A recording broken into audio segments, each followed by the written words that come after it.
Good morning, everyone, and welcome to today's webinar, Service Mapping with the Government of Saskatchewan.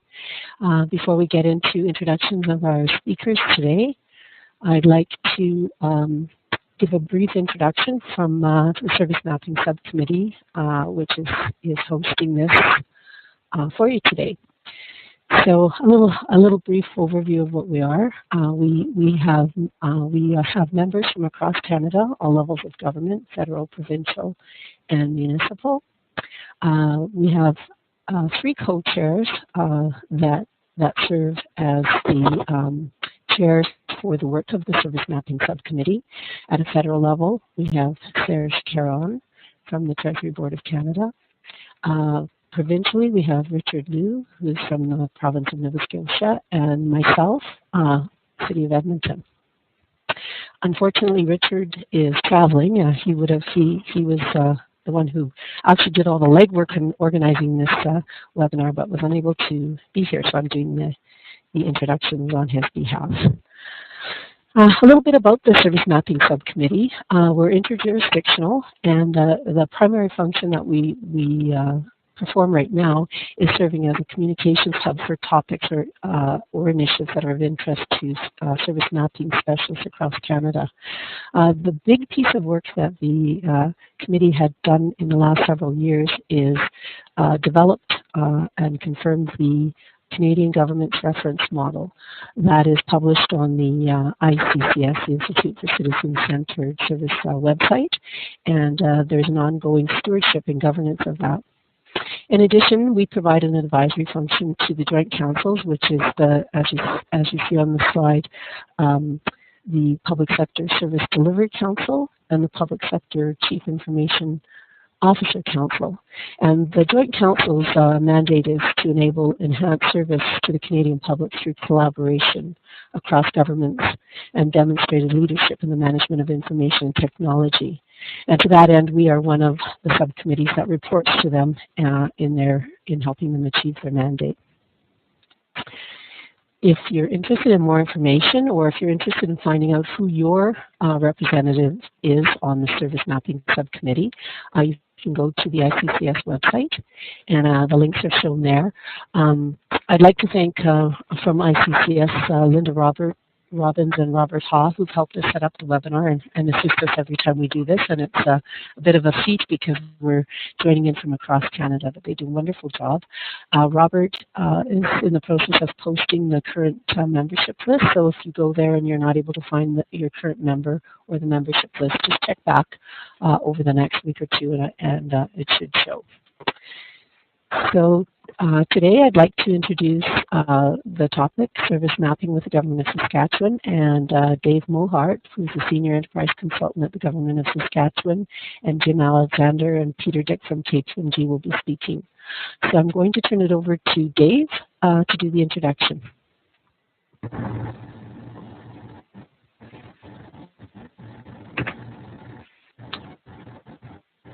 Good morning and good afternoon, everyone. First of all, I would just like to take the opportunity to thank everyone for joining in on the webinar. And we are definitely excited to share our experiences with service mapping here in Saskatchewan. And I'm hoping that you'll find this information that we share to be both valuable and informative. We do have quite a full agenda today, so I think we'll just get right into it. I'm just going to start off by providing a little bit of a background and context into why we started going down this service mapping journey, and then I'm going to call upon Jim Alexander to tell you a bit more about service mapping, particularly in the context of our engagement, which really focused on what I'm calling business service mapping. Jim is going to talk a little bit about why service mapping is important, the benefits it can provide, as well as a little bit about the process and methodology and tools we used for our service mapping pilot engagements in Saskatchewan. And then I'm going to wrap up by talking about some of the findings and recommendations that came out of the engagement, as well as some of our plans moving forward. So without any further delay, we will get started.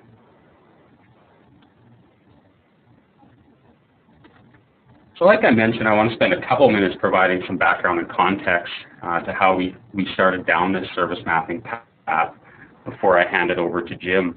A couple of years ago, the Deputy Minister to the Premier in Saskatchewan announced a number of pillars for public service renewal in Saskatchewan, with one of those pillars being citizen-centered service.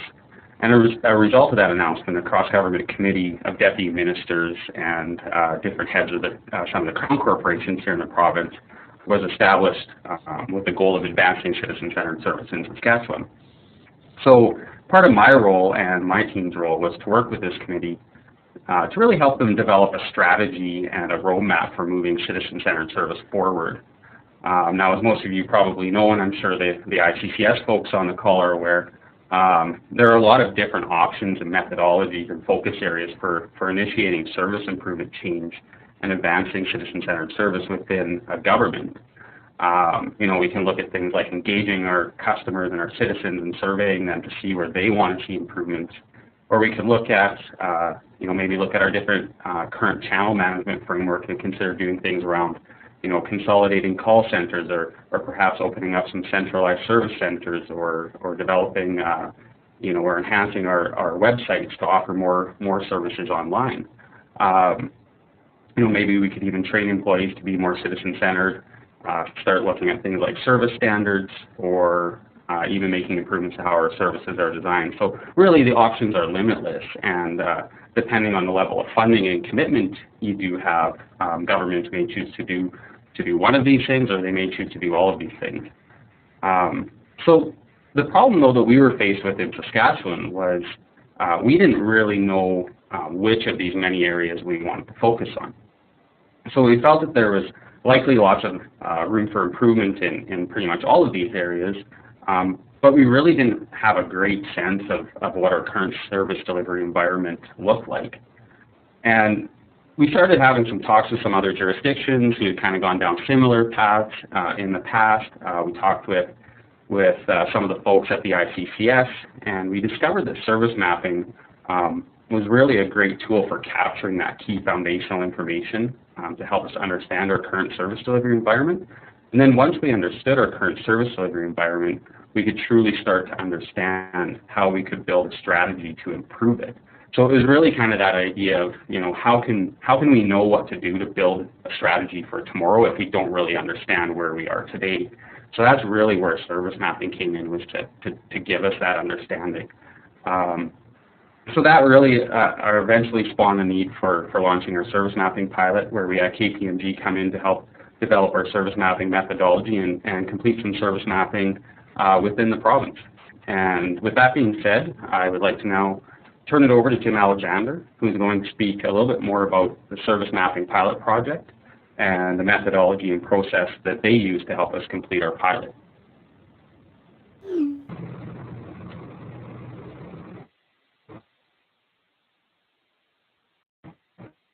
Great. So thank you very much, Dave, and it really is it's a pleasure to be here and to connect again with the Service Mapping Subcommittee, or at least the current version of it here.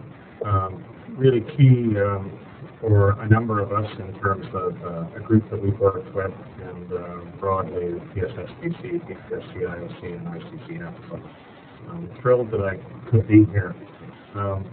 Peter Dick, who did a lot of the preparation of this and does a lot of the work on this and is one of our experts in it, I see he's dialed in, listening in, but Peter's on the other side of the world now, where it's probably hits 39 or 40 as a daytime high, and assisting in Saudi Arabia with some work on service improvement there for a number of weeks. So I'm presenting this on both Peter and my behalf. I'd also like to thank Dave and Dave's extended team as well in the government of Saskatchewan for an opportunity to do this, and for you to share, have the opportunity to share with the group of you. I'm going to run through a number of pieces here, and I will sort of run, if I can get this machine to work.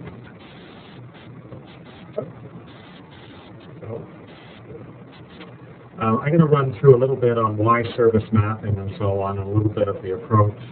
Just looking at the attendance list, I can see that there are people here who could probably give large chunks of this. And there are others where this may be your first in-depth look at service mapping. So we'll attempt to sort of pace it so that we can get through this and give you the once-over. And we'll be very happy to entertain questions, both Dave and I, as we get to the end. So why service mapping and the issues? I think Dave covered a number of them, but fundamentally, organizations tend to tackle this when they want to do something about service improvement, and in particular want to do it across the jurisdiction or even across jurisdictions. And it's a really good way of breaking down the stovepipes and silos that may exist between programs, ministries, and departments, and so on, let alone jurisdictions. Benefits of service mapping, it's very much a good way to understand current state of service delivery. It is at its heart a way of getting citizen-centered view of services, and I'll talk a little bit about target groups and needs and so on.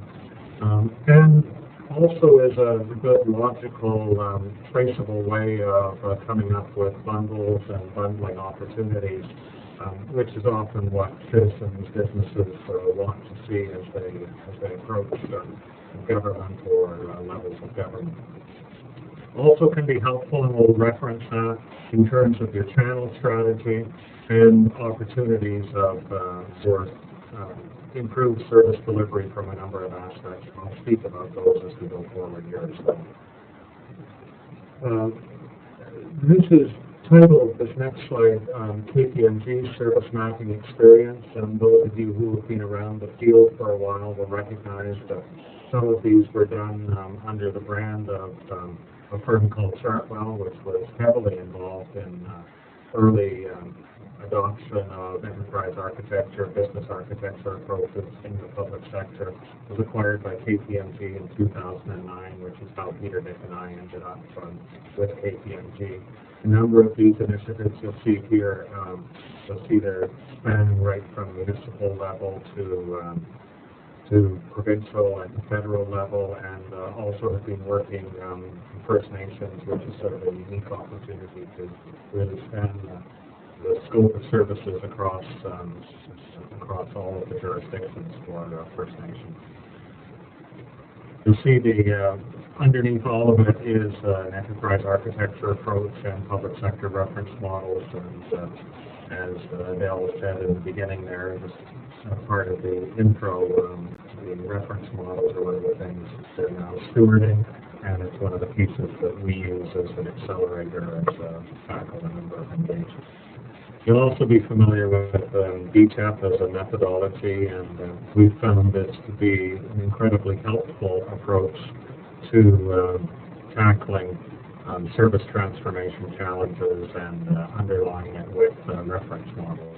You see we've got this labeled as GSRM, whereas you're referring to the CGRM, which is the next stage or the V2, the evolution of the various reference numbers.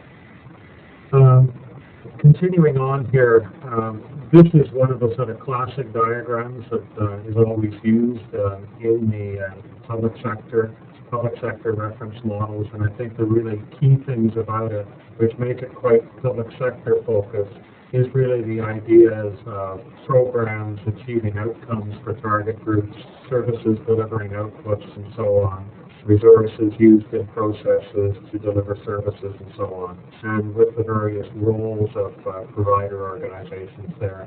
And you'll recognize from a public sector context how much those words sort of align with the public sector terminology and approach to things, as opposed to a private sector focus, even though there's a huge alignment underneath it. I think one of the advantages for the reference model is that particular alignment of the terminology that you'd be comfortable with in your jurisdiction.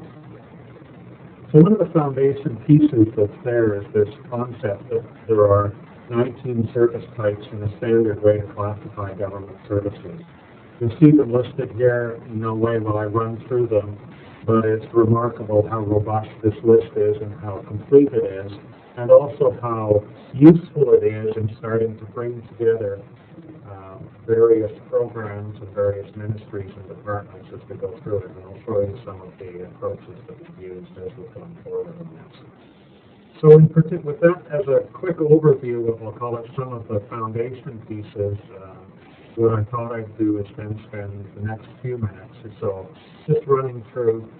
So for Dave and for his team there in the government of Saskatchewan, how did we go about this? How did we work together on it? What were some of the approaches that we used, tools that we used, and some of the things that we came up with? So I'll run through that, and then Dave will take over in a few minutes and wrap up in terms of the next steps and where things have progressed.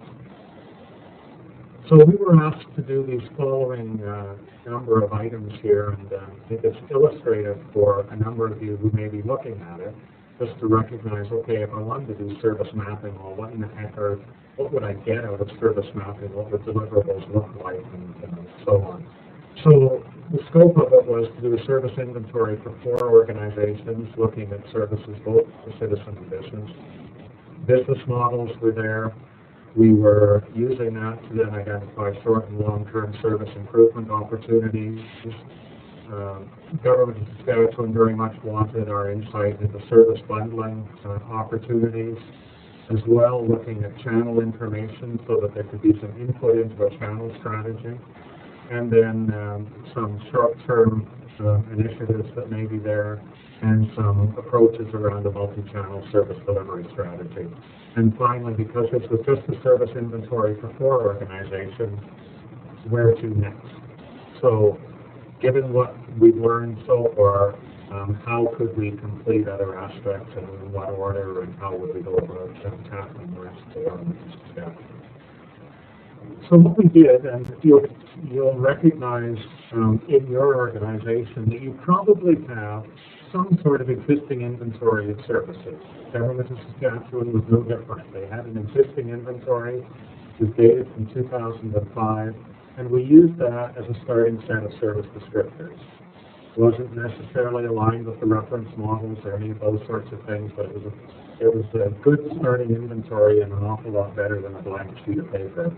And you, as I said, you'll find yourself with a similar sort of inventory, I would expect. We imported it into some data collection templates, and we did not do this with extremely sophisticated tools. Generally used Excel as a tool through this, just because it's fast and quick and ubiquitous. We did some stakeholder orientation because it was really, this isn't something where it's done to an organization or to a jurisdiction or a ministry. We very much do this with you, and because you've got the knowledge within your organization there. We did one-on-one meetings with stakeholders just to make sure that we had understood the initial inventory, import, and so on. Had the stakeholders with some training and knowledge transfer actually complete some of the service mapping with us providing the assistance. This built up capacity, by the way, we would recognize. And then we did final review of maps for consistency and accuracy. So you'll see in this whole process here that there's a fair amount of one iteration. We're building on something that's already there, but the goal as well is to have knowledge transferred so that you can do more of it on your own. These are the sorts of things that we gathered. You can see some of them are there from a 2005 inventory. Others we would gather separately. Some of them were prescribed or limited. There was only limited choices, like service output type is prescribed, and I'm showing those 19 types to you previously.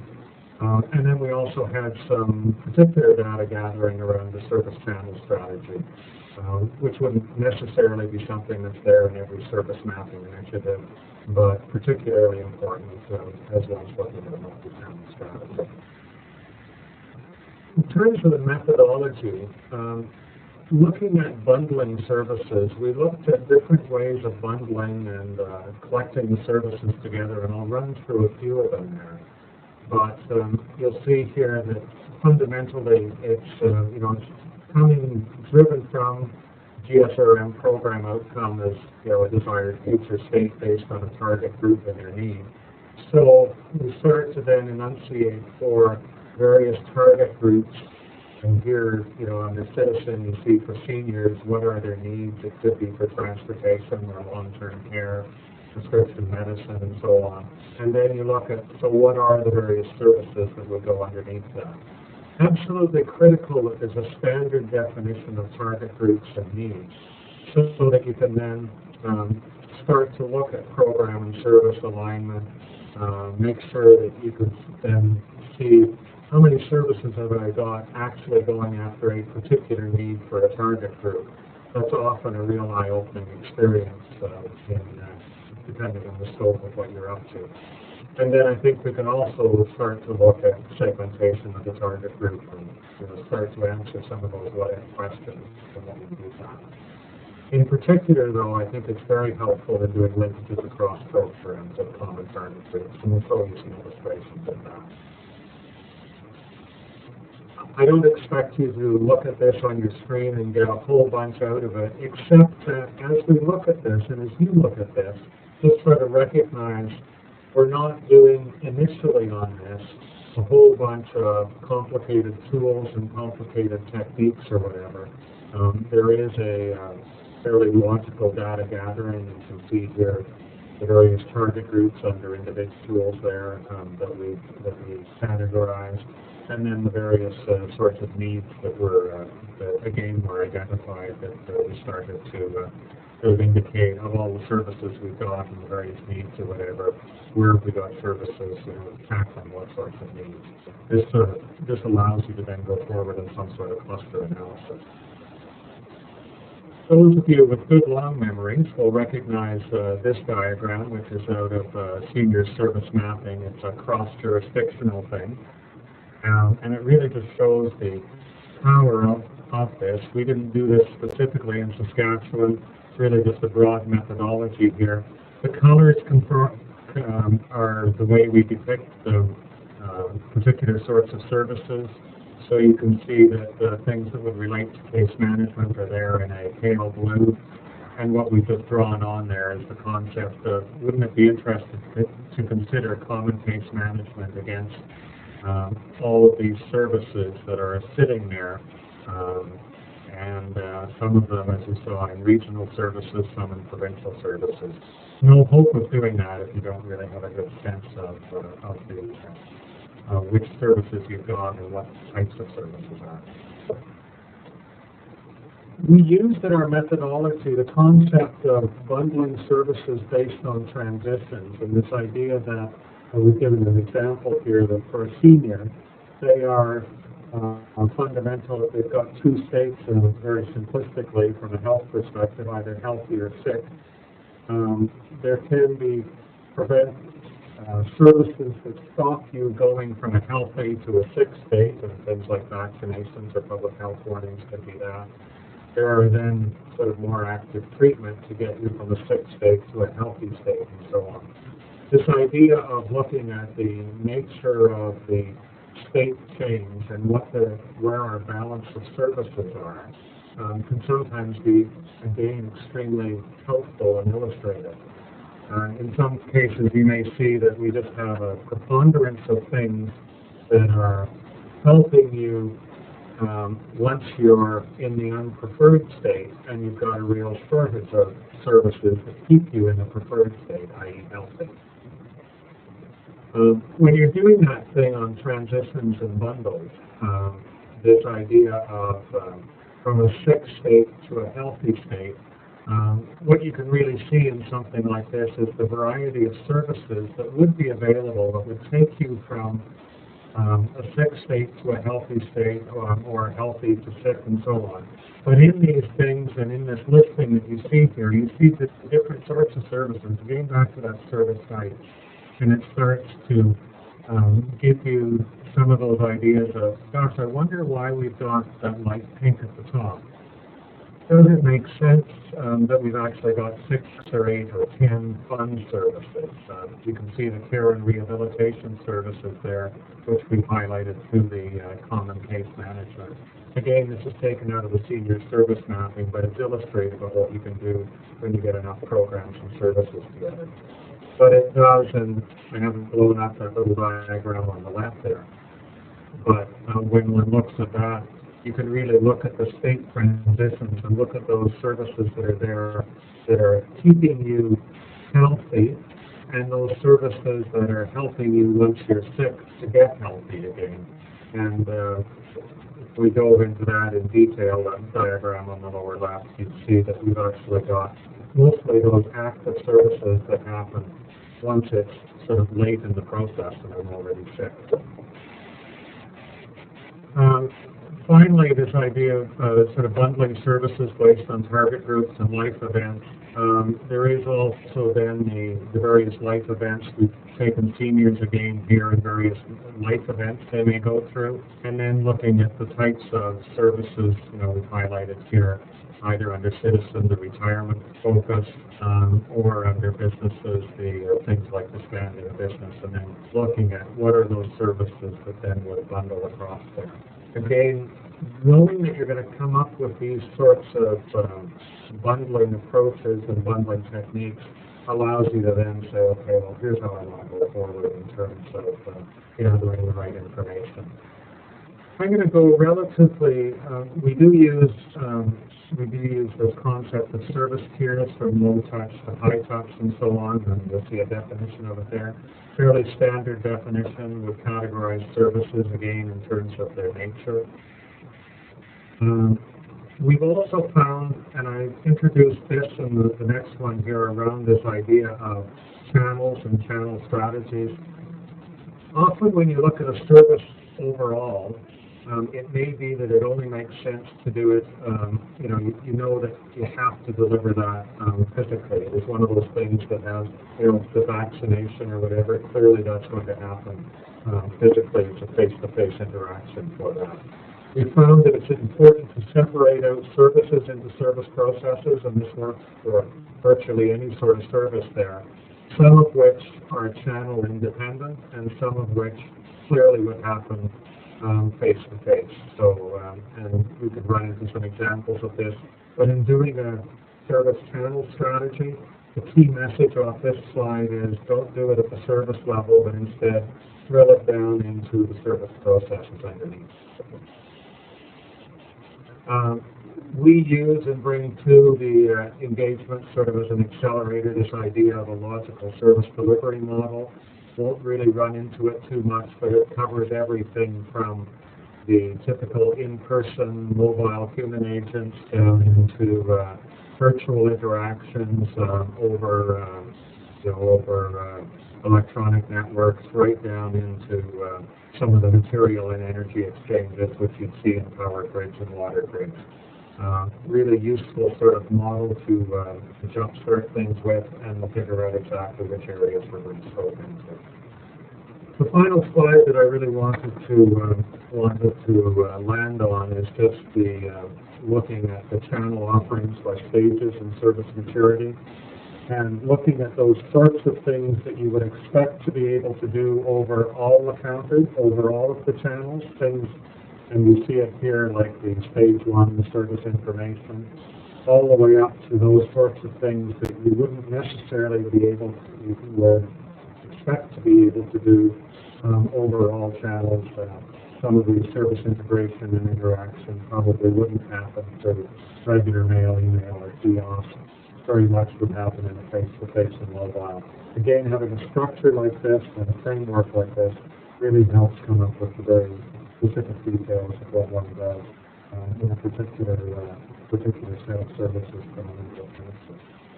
With that, I'd like to pass it over to Dave, who will speak then more on, with all the analysis that was done and with what we did deliver, where to from there.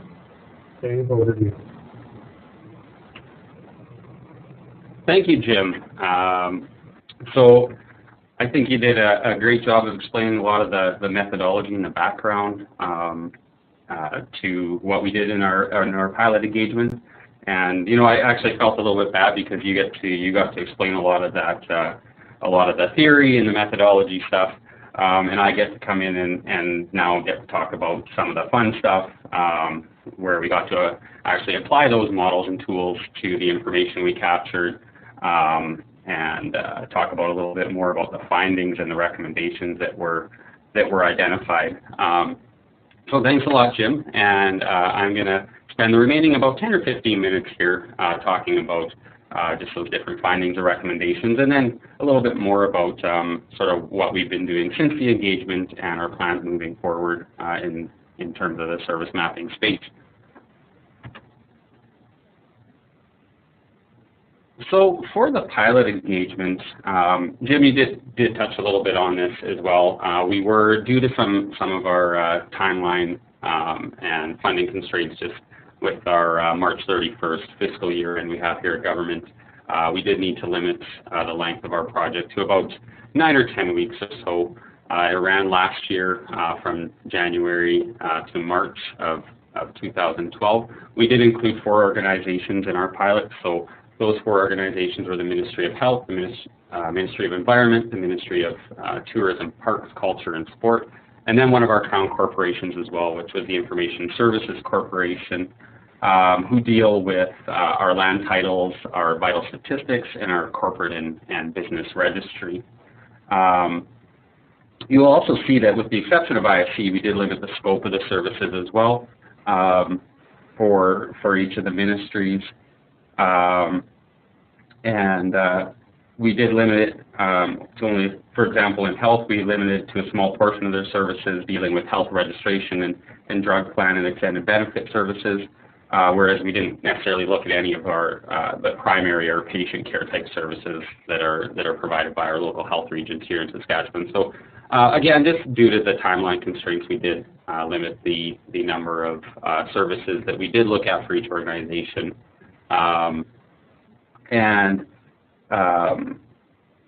Also, I just to give a little bit of context as well about what types of services were included in the pilot engagement, I do want to note that these organizations that were involved were really included more so from a willingness to participate perspective versus necessarily like a conscious choice of picking organizations that had services that were well aligned or interconnected with one another.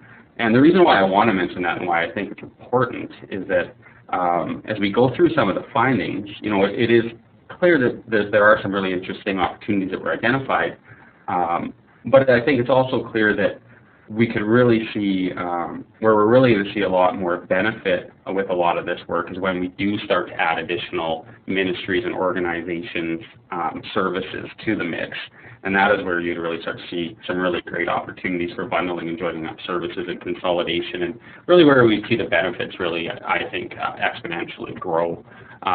But with that being said, you know, like I mentioned, I think there's lots of great findings as we'll see shortly. So there's several different outputs that were generated from this engagement, and I think for the interest of time, I am going to dive into each of these areas over the course of the next few slides, so I don't want to spend a lot of time on this slide. But what I do want to mention too is actually, you know, all the outputs that are listed here, they're all great. The one thing I actually don't have listed here, which I discovered was, which I think is probably first and foremost, the most important output was actually the inventory of services itself that this engagement helped create. So like I said in my opening, I don't feel that many organizations out there have a strong grasp of what their current service delivery environment looks like.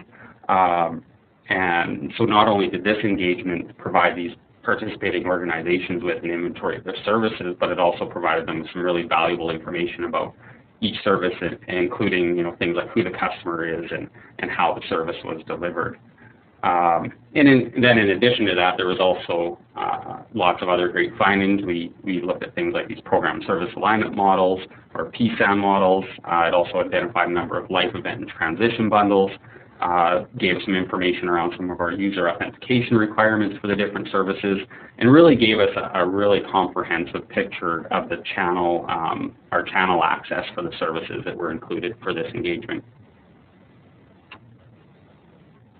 So the first output that I want to look at is that program and service alignment model, or the PSAM model. So it's really a visual illustration of how services contribute to meeting the needs of identified target groups.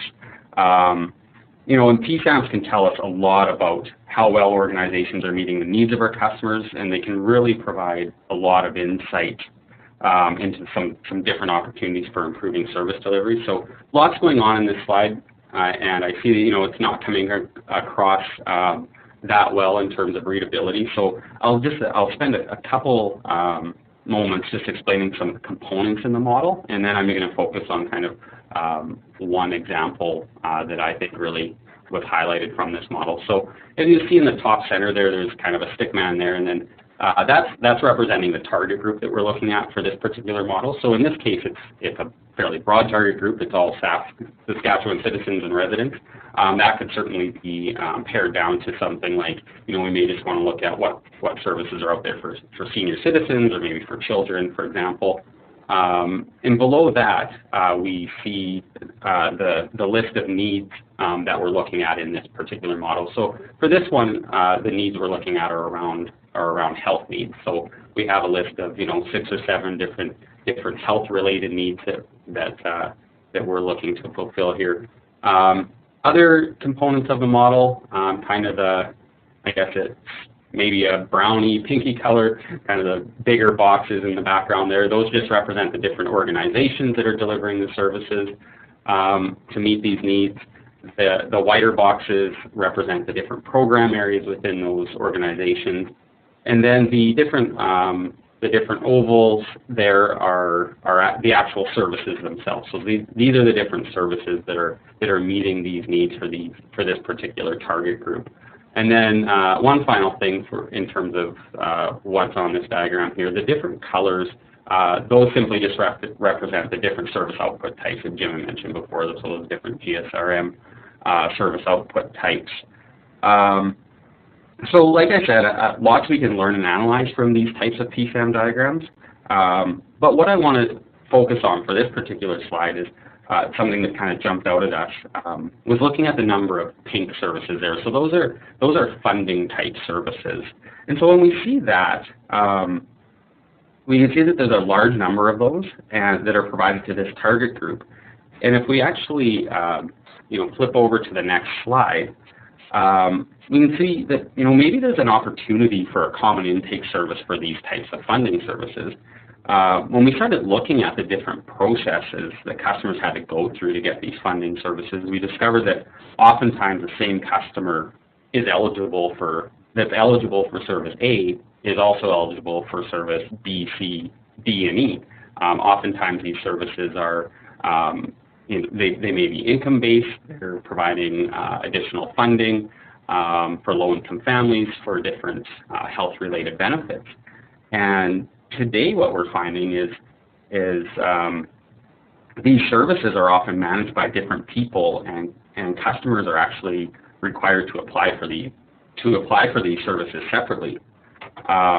So what we can see is there's a real opportunity here to have the customer apply at one time during the intake process, and then we could capture the required information to see if they would also qualify for these additional funding services, which would obviously save time for both the customer and the ministry. So we thought that was a really great kind of finding that really did become apparent when you started looking at that PSAM model. Another finding that emerged from this engagement was really the number of life event and business bundles that emerged from this engagement. I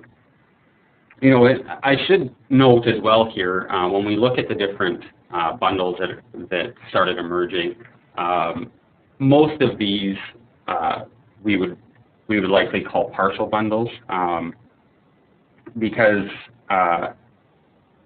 we would need to engage a number of different organizations and ministries as well across government to start really populating these bundles. But with that being said, there's still a lot of value in looking at life event and transition bundles for this engagement. So for example, with both the birth and death bundle, we can see that at least 2 different organizations are included in providing services related to birth or death.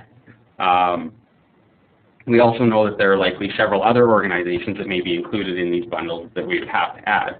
And once we get that full populated list, that is where we could then start to identify opportunities for collaboration between the organizations integrate or join up the services, at least from a customer's perspective, to make the burden of getting these services, which, as you know, for birth and death would often be at, either a very busy or emotional time, make that process much easier for customers.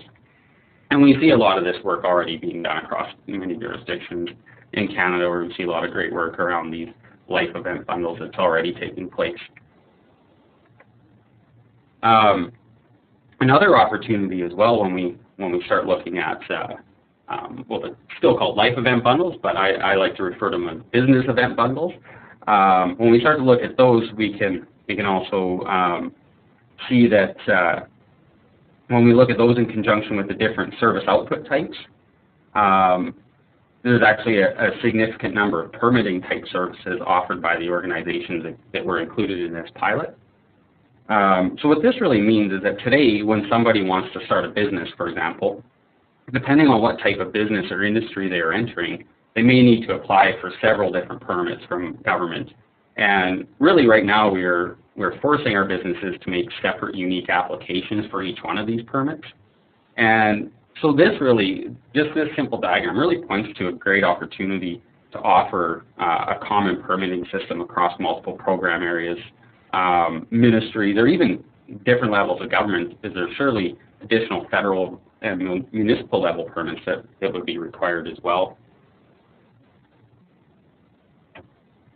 So moving on, another area that we looked at as well was around authentication, the different authentication requirements for the different services. So what we're really interested in with these types of, or by looking at the authentication requirements, were the different methods customers have to use to get access to our services. And really knowing that this type of information would be something that would be valuable when looking at an identity management strategy, particularly when we start looking at offering online services. So for this engagement, we looked at three different types of authentication. So we looked at anonymous, unique, and proof of ID. So anonymous being that the customer didn't have to provide any form of identification at all to get the service.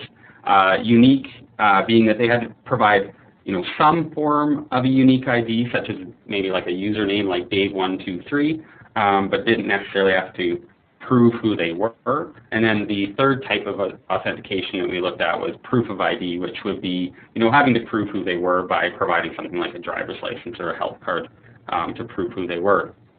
And so when we looked at all that data and started analyzing it, again, lots of great findings. One of the ones that I'll focus on and highlight right now is when we looked at that, we saw that 62% of our services required proof of ID. And we also saw that over 80% required some form of identification just to get the service. We also saw that the type of ID that was required really varied by service. So for some services it was a health card, for some it was a driver's license, for some it was a business number, and so on. So what that really pointed to for us was perhaps there's an opportunity here to use some type of common identifier when applying for services. So I mean, clearly there's, when we start looking at things around identity management, there's lots of different challenges around that and the use of a common identifier, but we're just simply looking from a service perspective and looking at kind of what's going on here.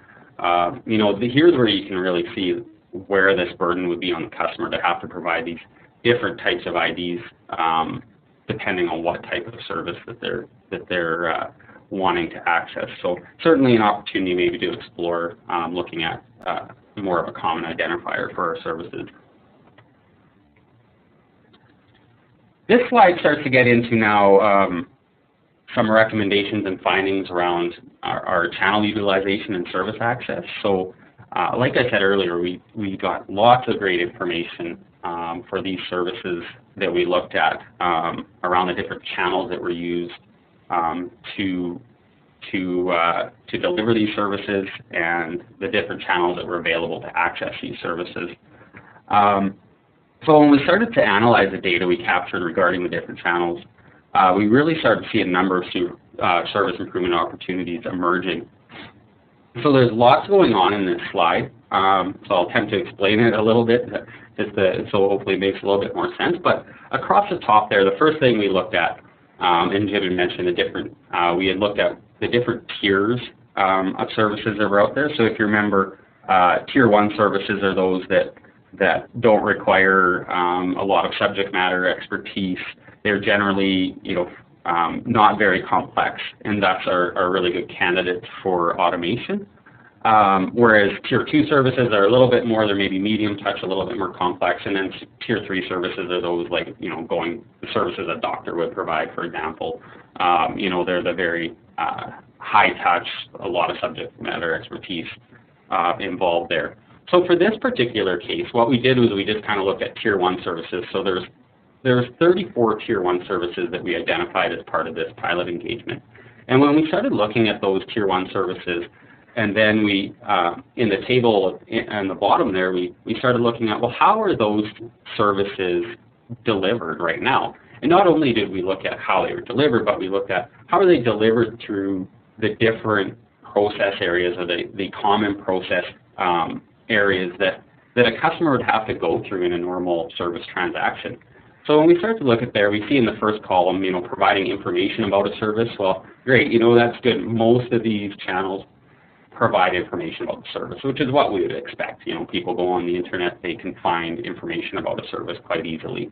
So 33 out of 34 services had information on the internet. So that's great, that's what we expect. But when we go down to additional columns there and we start looking at accepting the request for the service, now we start to see, okay, well, only 17 of our 34, so exactly half of our 34 Tier 1 services, remember these are the ones that should be highly automated, are available on the internet. And only 13, so less than half, are available over the phone.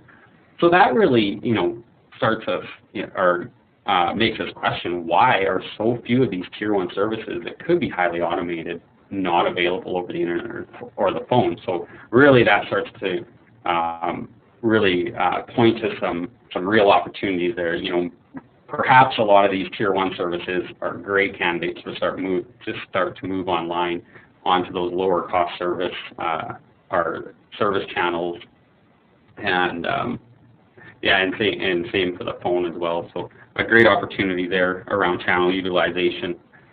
Continuing on with channel utilization, another area that we looked at when analyzing this data was around the use of emerging channels such as social media, text messaging, mobile apps, and self-serve kiosks. So when we looked at this data, we saw that 2 of the organizations had rather extensive plans to increase focus and offerings through these channels.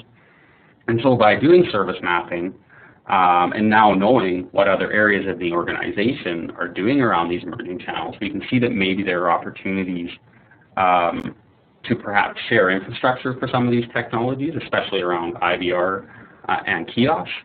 And, because really, if one of the organizations in government is planning on offering a self-serve kiosk for their services, then maybe there are opportunities for other areas in government to leverage that technology as well.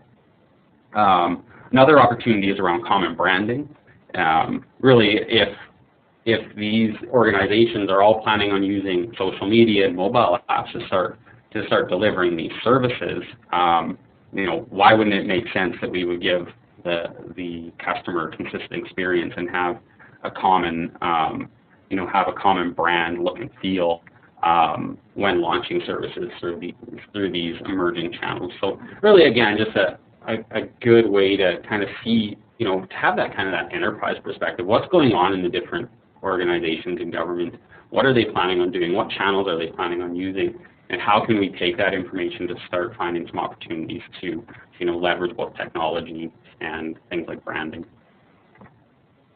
So another area that we saw here as well was around this concept of a tourist bundle.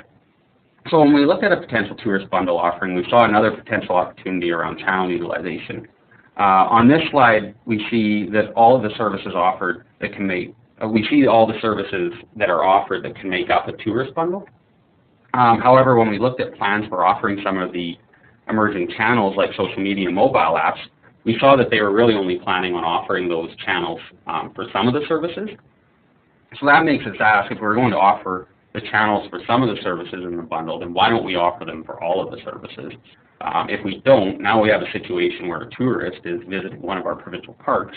They might be able to use their iPad, fancy mobile app or something, to book a campsite, but then they'd have to go to a counter or office to get a fishing license, for example. So, which doesn't make a lot of sense. So why not provide that fishing license service as well through the mobile site? And the last area in terms of channel consolidation that I want to look at, or channel utilization, was around this idea of a telephone channel consolidation opportunity. So when we looked at the service mapping data captured for the Ministry of Health, we saw that there were several different entry points for different health services through the telephone. So for example, when looking at one of our local health regions, we saw that there are actually 240 different telephone numbers through which to contact the health region, depending on what type of service you were needing. So in this case, clearly there's a potential opportunity not only to consolidate these telephone numbers from a shared technology and infrastructure perspective, but also to provide a single toll-free number in which clients could contact the health region, and then they would be served by a human agent and routed to the appropriate person or department if required. And so there's a little bullet on the slide there, and of course when we start looking at these things, easier said than done oftentimes.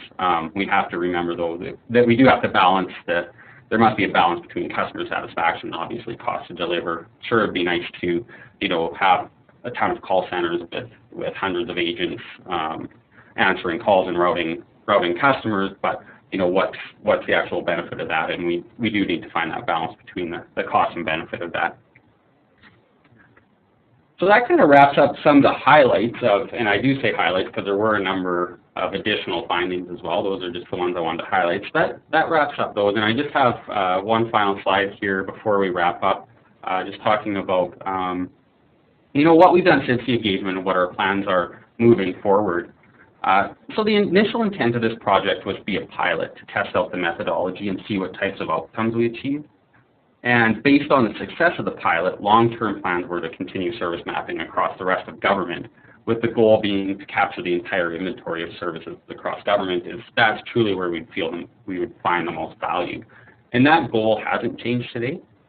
We still want to do complete service mapping for the rest of government, and we feel that based on the results of the pilot, continuing this work is crucial to properly building a citizen-centered service strategy.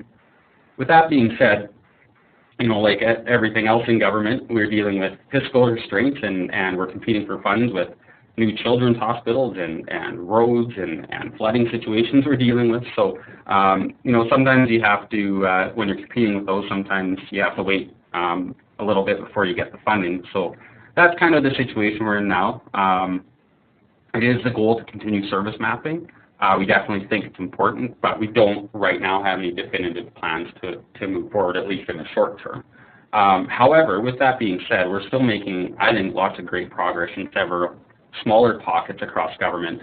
On the service mapping front, the Ministry of Essential Services plans to use service mapping this spring to capture foundational information to build a new service portfolio and service catalog. The Information Technology Office is also planning on using it to do some IT service mapping, using kind of a variation of the methodology.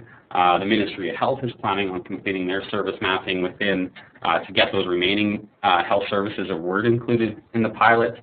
The government also recently announced that they're going to build a new public-facing government website, and have indicated that lots of the information that's captured from this service mapping pilot will be used to help inform the development of the new website, especially areas around authentication and life event bundles. And I really could see that engagement may be the one that kind of is the push to finish service mapping with the rest of government to help inform the development of the website. As well, there's some of the recommendations from the pilot have been implemented over the past year. So the Ministry of Environment is in the process of developing a recreation or tourist bundle. It will likely coincide with the launch of the new government website. The Ministry of Environment is also in the process of developing a common online permitting system for all permits within the ministry, and is planning on sharing this technology with the rest of government. And finally, ISC is now signing federal CRA business number for all new corporations in Saskatchewan, and are continuing to investigate and explore options for using the CRA business number as a common identifier for all businesses in Saskatchewan. So that pretty much wraps it up here. Like I said, lots of great findings. We were really happy with this engagement, and we think the work was really valuable, and we think, you know, like I said, if we continue the work across the rest of government, that's where we really see those benefits really growing exponentially. So with that being said, I guess I'll turn it back over to Adele, I think. We have a few minutes left here for some questions for Jim and myself. Thanks very much, Jim and Dave. Very exciting work, and I know I have a few questions, but before I ask my questions, we've got a few queued up from some of the listeners. The first one is, how did you get business buy-in for this? Did you use existing models or documents to put this together? And the reference is from slide 34. I think I'll pass that one over to Dave. Sure. So in terms of business buy-in, if I'm understanding the question correctly, in terms of like the different organizations that were participating, with that, you know, that was a difficult one, I guess, because you know, everyone's busy and it is difficult to find willing partners. So that's why really with this pilot, that was really the key, I guess the key element in who participated was actually who was willing. So, I mean, that was, it did kind of coincide a little bit with the different deputies that were on our Citizen-Centered Service Committee. They certainly bought into this type of work, so they were willing to participate as well. And I think the other thing we did is we really tried to manage the project in a way where the amount of work that was required from the different ministries was really minimized as much as possible. So like Jim had mentioned, we took that existing data from 2005 that we had, and we tried to leverage that as much as possible to get kind of a starting point where we are almost half finished before we even started. In addition to that, we did have quite a bit of individual orientation and one-on-one time where KPMG worked with the ministry one-on-one to help them do the service mapping. So it wasn't like they were sitting there kind of in a silo on their own, spending hours doing this work. They had a lot of support available to them. So yeah, I think those are kind of a couple of things that helped get some of the buy-in for this. Okay, great. We probably only have time for one more question here, and then I do want to thank everyone for participating before I read the last question, and Dave and Jim for a great presentation. Also, I want to mention before we get to the last question for people that may have to duck out here, that the webinar, as with all the webinars that the Service Mapping Subcommittee has put on, are available on the ICCS website. So you can visit there usually it takes a few days for it to get up, but you can visit there and watch this and any previous webinars that may be of interest to you. All right, thanks again.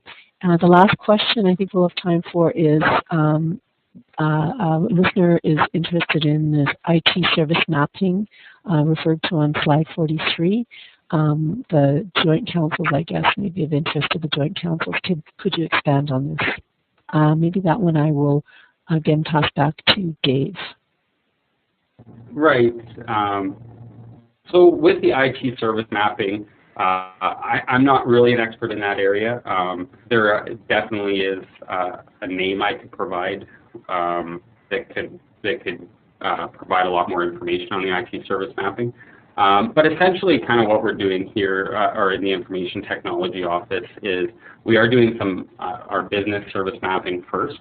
And then once the business service mapping is complete, we're going to use kind of a variation of the methodology, and like I said, I'm not really an expert in the area, so unfortunately I can't speak too in-depth about it, but we're going to use a variation of the methodology then basically to look at all the services that the Information Technology Office offers that we capture during the business service mapping. We'll then start to map each of those individual services down to the technology the different technologies that are being used to offer those services as well. So we'll actually map each service to the technology as well. So I know that probably is very high level, and like I said, I can certainly provide a contact if somebody wants to know more about the IT service mapping we're doing here. And Jim can add a little bit to that as well. Just like you can define the business services, and there are reference models there, and we talked about there are more in-depth ones around IT services, and so those could be leveraged for something like this. And then the broad enterprise architecture approach ties in the business architecture down into the technology architecture, looking at it from a service perspective. So it's a good way to make sure you got that alignment, as Dave mentioned, between the business services and the enabling IT services and other back office services to process. Okay, well, thank you very much, Jim and Dave. Very, very insightful and interesting presentation today. Very much appreciate it. For everyone who's still on the line, I just want to remind you that ICCS will be sending out a survey. It's very helpful if you can complete the survey. It helps us understand what topics are useful and how to improve. And I guess enjoy the rest of your day and look for the posted webinar on ICCS, and feel free to share it with your colleagues. There is no charge for the posted webinar viewing, and you can share the word. Thanks again, and have a great day.